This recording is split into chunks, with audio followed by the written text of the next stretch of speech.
दोस्तों, स्वागत है आप सबका हमारे YouTube चैनल रिया ऑफिशियल वॉइस 2.m में। दोस्तों, आज हम आपके लिए एक ऐसी कहानी लेकर आए हैं जिसे सुनकर आप हमेशा खुश रहेंगे। दोस्तों, ये कहानी है महात्मा गौतम बुद्ध की। इस कहानी का नाम है मैं इतना गरीब क्यों हूँ। दोस्तों, हम उम्मीद करते हैं इस कहानी को सुनने के बाद आप हमेशा खुश रहेंगे। अगर आप गरीबी से परेशान हैं या गरीबी को लेकर हमेशा चिंता में रहते हैं तो हम आपसे रिक्वेस्ट करेंगे कि आप इस कहानी को एक बार ज़रूर सुनें। हम उम्मीद करते हैं कि इस कहानी को सुनने के बाद आप हमेशा शांति का अनुभव करेंगे, आपके मन में कोई सवाल नहीं होगा। तो चलिए ज़्यादा समय न लेते हुए हम इस कहानी को शुरू करते हैं। गतिशील पानी पीने लायक होता है। जो पानी स्थिर होता है उसमें अक्सर कीचड़ पनपता है, ऐसा महात्मा बुद्ध कहते हैं। यह लाइनें बहुत महत्वपूर्ण हैं उन लोगों के लिए जो हमेशा दुखी रहते हैं। चलो इसी बात को हम एक बहुत ही बेहतरीन महान गौतम बुद्ध की कहानी से समझाते हैं। यह बात है 563 ईस्वी पूर्व की, जो वहाँ गौतम बुद्ध का समय भी कहा जाता है। गौतम बुद्ध हमेशा अलग अलग गांव जाकर वहाँ के लोगों को जीवन की सच्ची ज्ञान बांटते थे। ऐसे ही किसी गांव में गौतम बुद्ध धर्म सभा लगाकर वहाँ के लोगों का अज्ञान दूर कर रहे थे। उसी गांव में बहुत निर्धन और दुखी आदमी रहता था, जो इस सभा के बाहर खड़ा होकर बड़े ध्यान से देखता रहता था।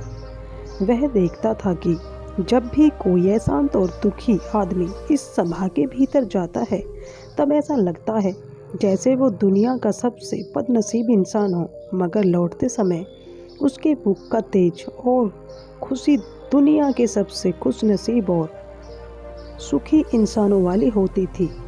यह सब देखकर वह निर्धन और दुखी आदमी बहुत आश्चर्यचकित हुआ और उसके मन में यही ख्याल चलता रहता कि एक बार वह खुद भी अंदर जाकर देखेगा। जब कई दिनों तक ऐसा होता रहा तो उससे अब रहा नहीं गया और वह उस सभा के भीतर जा पहुंचा, इस सोच के साथ कि अपने दुख और निर्धनता का निवारण करके सुखी हो पाएगा। सभा में जाकर उसने देखा कि गांव के कई सारे लोग अपनी अपनी समस्याएं लेकर बारी बारी से भगवान बुद्ध के पास जा रहे थे और अपनी समस्याएं उन्हें बता रहे थे। भगवान बुद्ध सबकी समस्याएं बड़े ध्यान से सुनते और हर किसी को उनका कारण और निवारण भी बताते, जिन्हें सुनकर वह लोग खुश हो जाते हैं। जैसे ही उस निर्धन दुखी आदमी की बारी आई तो वह भी भगवान बुद्ध के चरणों में पहुंचा।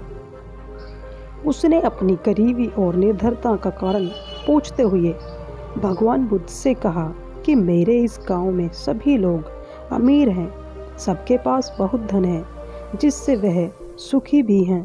तो भगवान ने मेरे साथ ही ऐसा क्यों किया? मुझे ही इतना निर्धन और गरीब क्यों बनाया?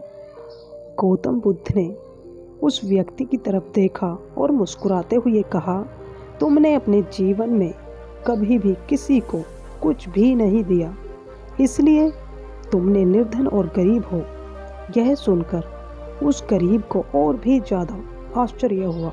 उसने कहा, गुरुजी, आप ये क्या कह रहे हैं? भला मैं किसी को क्या दे सकता हूँ? मेरा खुद का गुजारा मांग मांग कर चलता है। उस व्यक्ति की ऐसी बात और विचार सुनकर गौतम बुद्ध ने उससे कहा, तुम सिर्फ निर्धन ही नहीं बल्कि बड़े अज्ञानी भी हो। भगवान ने तुम्हें क्या कुछ नहीं दिया? मुस्कान दी है जिससे तुम दूसरों के जीवन में आशा की किरणें जगा सकते हो। वाणी दी है जिससे तुम मीठे बोल बोल कर लोगों का दुख दर्द और खुशियाँ बांट सकते हो। और दो मजबूत हाथ दिए हैं जिससे तुम लोगों की सहायता कर सकते हो। अब तुम ही बताओ, जब तुम्हारे पास इतना कुछ है तो तुम निर्धन कैसे हुए? गरीबी और निर्धनता यह तुम्हारे मन का सिर्फ एक भ्रम है। इसे तुम जितनी जल्दी दूर करोगे उतनी ही जल्दी तुम सुखी और संतुष्ट हो सकोगे। वह व्यक्ति अब गौतम बुद्ध से ज्ञान प्राप्त करके अपनी दुख और दरिद्रता का कारण समझ चुका था। अब उसकी सोच बदल चुकी थी, तो उसके चेहरे पर भी वही चमक और सुख दिखने लगा जो वह सभा से बाहर जाते लोगों के चेहरे पर देखा करता था। दोस्तों, शुरू की 2 लाइनों का अर्थ है, शायद आपको समझ में न आया हो। गतिशील पानी यानी वक्त के साथ बदलते सकारात्मक विचार, और स्थिर पानी यानी नकारात्मक पुरानी सोच जो हमेशा आपको दुख और असंतुष्टि का एहसास कराती रहती है। इसलिए जो विचार हमें दुखी करते हैं, हमें उन्हें बदल देना चाहिए, क्योंकि हो सकता है वह केवल एक भ्रम हो। दोस्तों, आज की ये स्टोरी आपको कैसी लगी, हमें कमेंट बॉक्स में ज़रूर बताइएगा। हमारा आपसे हाथ जोड़ के निवेदन है, अगर आप हमारे चैनल पर नए हैं तो प्लीज़ वीडियो को लाइक कर दें और चैनल को सब्सक्राइब करने के साथ साथ बेल आइकन को ऑल प्रेस कर दें, ताकि जब भी हम इस चैनल पर ऐसी ही नई नई motivation story, moral story, long story, heart touching story डालें तो उसकी नोटिफिकेशन आपको सबसे पहले मिल सके। दोस्तों, फिर लौटेंगे एक ऐसी ही नई कहानी लेकर, नई सोच के साथ। तब तक खुश रहें, स्वस्थ रहें, अपना ख्याल रखें। जय हिंद, जय भारत।